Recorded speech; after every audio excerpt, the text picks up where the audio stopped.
شاد صاحب میرا آپ سے ایک اور سوال ہے، وہ یہ ہے کہ دیکھیں دنیا میں مختلف ملکوں میں مختلف سوشلسٹ تحریکیں چلتی رہی ہیں، اور کہیں پر سوشلسٹ تحریک الیکٹورل پروسیس کے تھرو چلی ہیں، اور کہیں پر سوشلسٹ تحریکیں اور انقلاب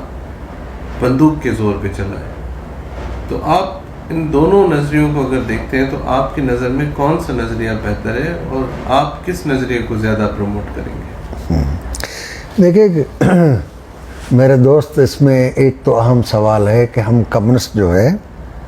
وہ سماجی سائنس کے پیروکار ہیں، اور سماجی سائنس یہ ہے کہ ہر ملک کے معروضیات مختلف ہیں، وہاں کے زمینی حقائق مختلف ہے، وہاں کی نفسیات مختلف ہے، وہاں کے حکمرانوں کا رویہ مختلف ہے. تو ہر ملک میں جو انقلاب آئے گا وہ کسی دوسرے ملک کی نقل وہ نہیں ہو سکتا. باقی دنیا کے اندر کمیونسٹ، لیفٹسٹ یا جن کو سوشلسٹ بھی کہا جاتا ہے، وہ 3 طرح کی انداز سے انقلاب برپا کرنے کی کوشش کر رہے ہیں، جس میں ایک طریقہ ہے کہ بھائی الیکشن کے ذریعے ووٹ لے لوگوں سے، پارلیمنٹ میں پہنچیں اور پارلیمنٹ کے ذریعے کچھ آئینی اصلاحات کریں اور سماج کو آہستہ آہستہ بتدریج جو ہے آپ استحصال سے پاک قائم کر لیں.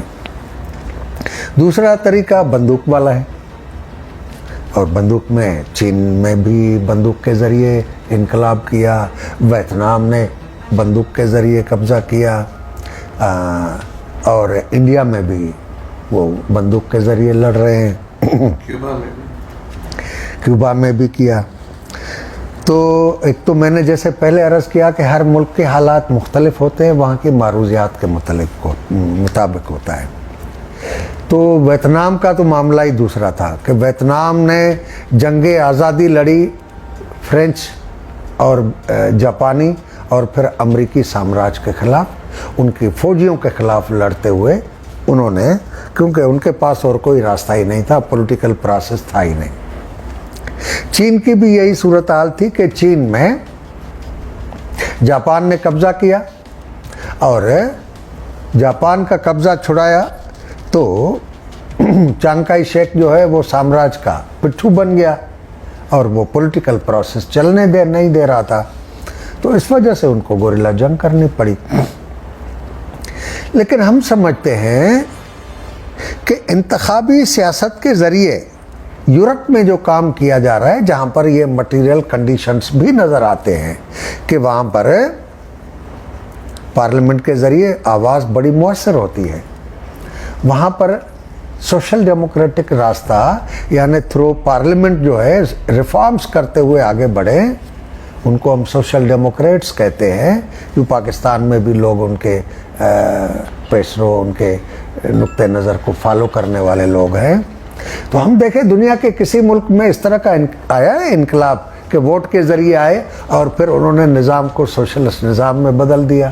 اور انسان کے ہاتھوں انسان کا استحصال ختم کر دیا؟ کہیں بھی نہیں ہوا. بلکہ دنیا میں 3 ایسی خطرناک مثالیں موجود ہیں. ایران میں 50s میں 51-52 میں کمیونسٹوں نے نیشنل فرنٹ کے ساتھ مل کر ڈاکٹر مصدق کو منتخب کرایا، اور جب انہوں نے آئل نیشنلائز کرنے کی کوشش کیا آئل انڈسٹری کو، تو اس کے خلاف فوجی بغاوت ہو گئی، اور اس بغاوت کے نتیجے میں مصدق صاحب جیل میں چلے گئے اور 10 لاکھ کمیونسٹ اور ڈیموکریٹس قتل کیے گئے.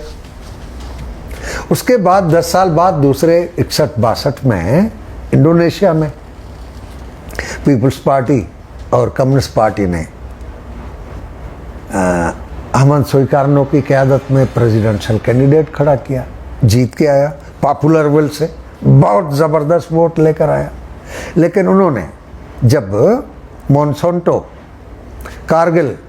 اور دوسری کمپنیوں کے باغات کو، خاص طور پر ربڑ کے باغات کو، مائنز کو نیشنلائز کرنے کی کوشش کی، تو جنرل سوہارتو نے اقتدار ختم کیا، 20 لاکھ کے قریب کمیونسٹوں اور ڈیموکریٹس کو قتل کیا. وہ خوف ابھی تک وہاں موجود ہے. پھر اس کے 10 سال بعد